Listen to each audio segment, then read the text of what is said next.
Mount Kailash is a majestic peak that rises to 6,638 meters in the remote Ngari prefecture of Tibet, China. It is surrounded by two sacred lakes, Manasarovar and Rakshastal, and four major rivers, the Indus, the Sutlej, the Brahmaputra, and the Karnali.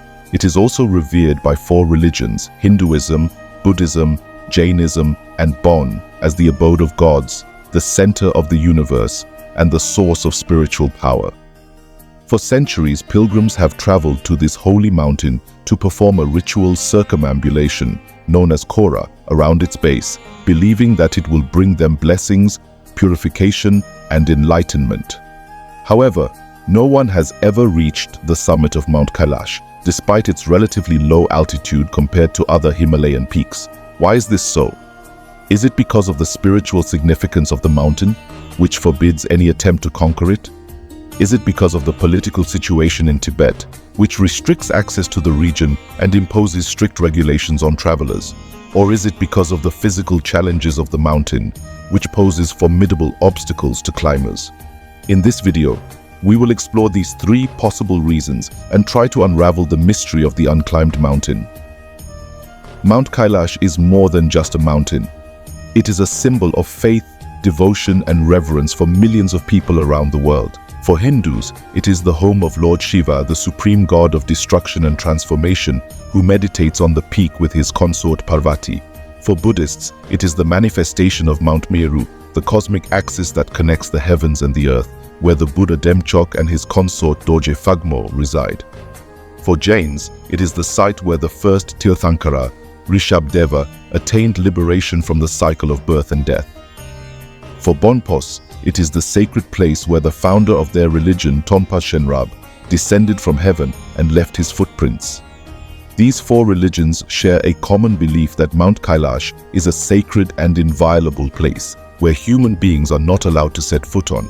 They regard any attempt to climb the mountain as a sacrilege and a blasphemy, which would anger the gods and bring misfortune to the world. They also believe that the mountain is protected by supernatural forces, which would prevent any intruder from reaching the top.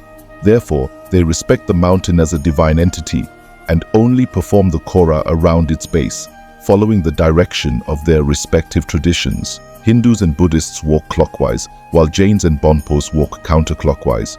The spiritual significance of Mount Kailash is so strong that even some of the most adventurous and ambitious mountaineers have refrained from climbing it, out of respect for the local beliefs and sentiments. For example, in 1926, the British explorer Hugh Rutledge, who later led two expeditions to Mount Everest, surveyed the north face of Mount Kailash and declared it utterly unclimbable. He also wrote that he would not attempt to climb it, even if he had the chance, because he felt that it was a place of great sanctity and not one to be approached lightly. Similarly, in 1936, the Italian climber and scholar Giuseppe Tucci, who visited the region as part of a scientific expedition, decided not to climb the mountain, saying that it was a sacrilege to plant a flag on its top. He also reported that the local Tibetans were horrified by the idea of climbing the mountain and that they would never allow it.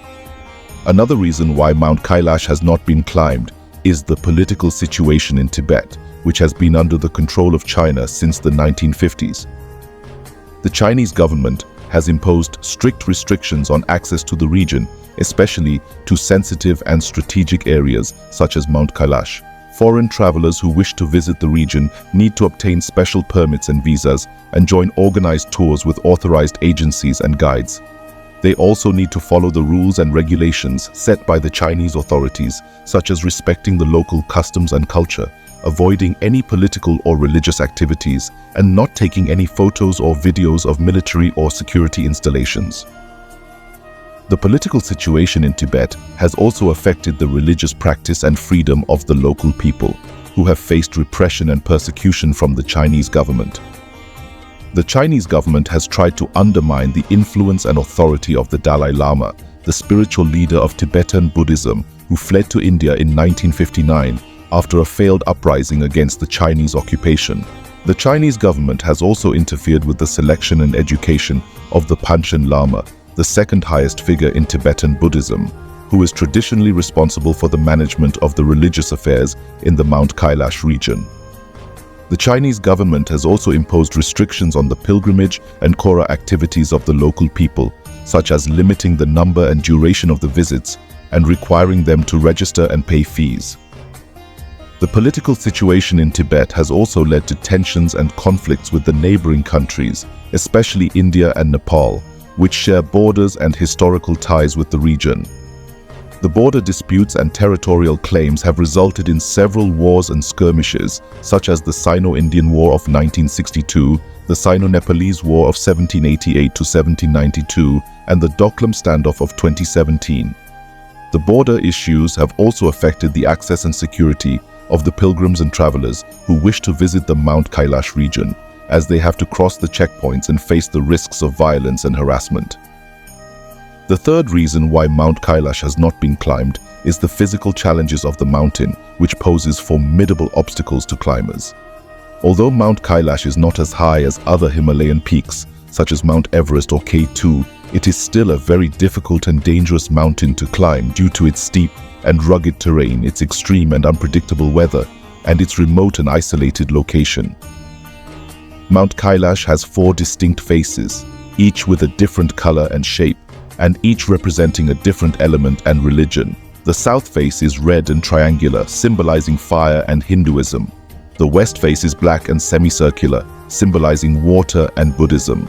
The north face is gold and square, symbolizing earth and Jainism. The east face is white and crescent, symbolizing air and Bon.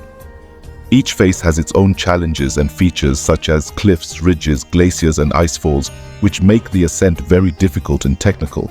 Mount Kailash also has a very harsh and variable climate, which makes the climbing conditions very unpredictable and hazardous. The mountain is located in a high-altitude desert, where the temperature can range from -30 degrees Celsius to 25 degrees C, and where the wind can reach up to 200 km per hour. The mountain is also prone to sudden storms, snowfalls, avalanches, and landslides, which can change the landscape and the routes in a matter of hours. The mountain is also affected by the monsoon season, which lasts from June to September and brings heavy rains and clouds, which reduce the visibility and increase the risk of accidents. Mount Kailash is also located in a very remote and isolated region, which makes the access and logistics very challenging and expensive. The nearest airport is in Ali, which is about 300 kilometers away from the mountain, and the nearest town is Dachen, which is about 50 kilometers away from the mountain. The roads and trails are rough and unpaved, and the transportation and communication facilities are limited and unreliable. The climbers also need to carry a lot of equipment and supplies, such as tents, sleeping bags, stoves, food, water, oxygen, and medical kits, which add to the weight and cost of the expedition. The climbers also need to acclimatize to the high altitude, which can cause altitude sickness, headaches, nausea, fatigue, and other health problems. Mount Kailash is a unique and mysterious mountain, which has not been climbed by anyone, despite its allure and attraction. The reasons behind this are complex and multifaceted, involving spiritual, political, and physical factors. The mountain is a sacred and inviolable place for many religions, which forbid any attempt to climb it. The mountain is also a sensitive and restricted area for the Chinese government, which limits and controls access to it. The mountain is also a difficult and dangerous peak for climbers, who face many obstacles and hazards on their way to the summit. However, the mystery and challenge of Mount Kailash also make it a fascinating and rewarding destination for pilgrims and travelers who wish to experience its beauty and spirituality. The mountain offers a unique opportunity to explore the culture and history of Tibet and to witness the diversity and harmony of the 4 religions. The mountain also offers a unique adventure to test one's physical and mental strength and to discover one's inner self. The mountain is a place where one can find peace and enlightenment, and where one can respect and appreciate the nature and the divine.